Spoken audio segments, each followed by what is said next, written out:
कि एमआईएम के लोग लालू यादव के घर के बाहर ढोल बजाते हुए पहुंचे हैं और ढोल बजा करके कह रहे हैं कि आप सुन लीजिए, हम ढोल बजाते हुए आपके पास आए हैं गठबंधन करने के लिए।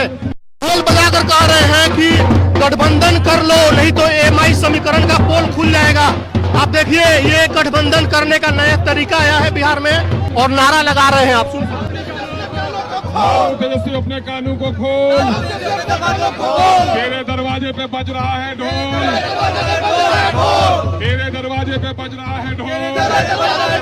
गठबंधन के लिए अपना दरवाजा खोल, गठबंधन के लिए अपना दरवाजा खोल, खुल जाएगा फिर तेरे माई समीकरण का पोल। आप देख सकते हैं कि एमआईएम के प्रदेश अध्यक्ष अख्तरुल इमान अपने समर्थकों के साथ लालू यादव के आवास के बाहर पहुंचे हैं और ढोल बजा करके ये कह रहे हैं कि आप हमसे गठबंधन कर लीजिए। नारा भी लगा रहे हैं कि कान खोल करके लालू यादव, तेजस्वी यादव सुन लीजिए कि हम लोग गठबंधन के लिए पहुंचे हैं। क्या कुछ कह रहे हैं? यही वजह है कि हम लोगों ने पिछले दिनों में राजद सहित तमाम घटक दलों को एक पत्र दिया कि बिहार में सेकुलर वोटों के बिखराव को रोकिए और सांप्रदायिक शक्तियों को पराजित कीजिए और गठबंधन की सरकार बनाइए। लेकिन हमारे इस कथन पर जर्रा बराबर भी गंभीरता से पार्टी ने कोई विचार नहीं किया, राजद ने, बल्कि हास्यास्पद तौर पर हमारा मखौल उड़ाया कि आप इलेक्शन ही मत लड़िए, इनके कई नेताओं ने कहा। हालांकि हम लोगों ने अपना पत्र देने के बाद इनके कई निकटतम विधायकों के जरिए से मैसेज दिया कि हम आसमान के तारे नहीं मांग रहे हैं, हम मंत्री आपसे सिर्फ इतना कहना चाहते हैं कि हमारे लिए बिहार में 6 सीटों को सुरक्षित कर दीजिए और अगर सरकार बन जाती है तो सीमांचल डेवलपमेंट काउंसिल बनाकर सीमांचल को विशेष पैकेज दीजिए।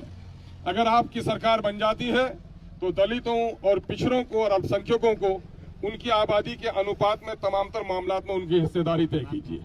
यही मांग हमने किया था, लेकिन पार्टी ने गंभीरतापूर्वक इस पर कोई विचार नहीं किया और हम इसलिए याद दिलाने के लिए आए हैं कि 2005 में राजद को बहुमत नहीं मिल पाया, जिसकी वजह से बिहार में सरकार बनाना उनके लिए कठिन प्रश्न था। ऐसे वक्त में 29 विधायकों के साथ जीतकर दिवंगत नेता रामविलास पासवान साहब ने एक प्रस्ताव दिया था कि आप अपने पार्टी के ही किसी मुस्लिम चेहरे को आप मुख्यमंत्री बना दो, हम समर्थन दे देंगे। लेकिन खेद का मामला है, वो राजद जो सेकुलरिज्म की बात करती है, वो राजद जो बीजेपी के खिलाफ बात करती है, वो बीजेपी वो राजद जो समाजी इंसाफ की बात करती है, वो राजद जो माई समीकरण पर टिकी हुई है, उसने भाजपा के हाथों में बिहार को जाने दिया, लेकिन किसी मुस्लिम नाम पर ये तैयार नहीं हुए।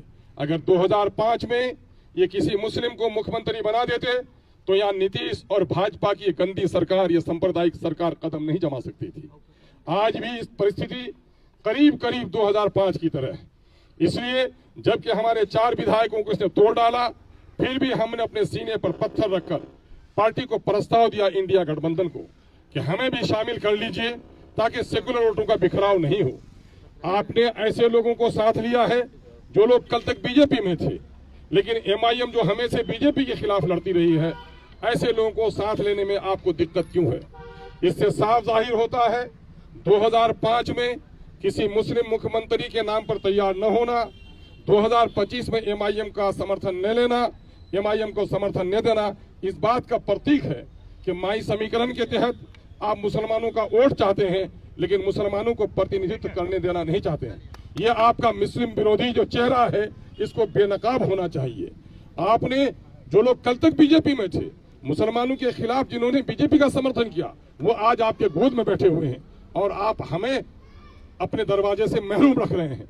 इसलिए अंतिम रूप पर आज सुनते हैं कि तेजस्वी जी ने कई बार कहा नहीं, कोई पत्र तो नहीं मिला, हालांकि पूरे देश में इस पर चर्चा हुआ है। तेजस्वी जी को चूंकि अमीरों के कान के पर्दे मोटे होते हैं, गरीबों की आवाज वो अक्सर नहीं सुन पाते। यही वजह है कि उनके दरवाजे पर आज ढोल बजाकर हम लोग ये कहने के लिए आए हैं, लालू तेजस्वी अपने कानों को खोल, तेरे दरवाजे पे बज रहा है ढोल, गठबंधन के लिए दरवाजा खोल, वरना फिर खुल जाएगा तेरे माई समीकरण का पोल।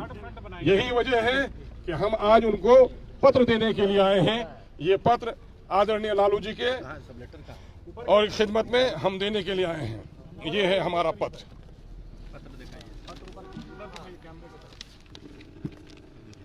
ये पत्र है, आज हम देने के लिए आए हैं। पत्रकारों को बांट दीजिए भाई। हाँ भाई बांट। चलो बजाओ जी। लालू के आप देख सकते हैं कि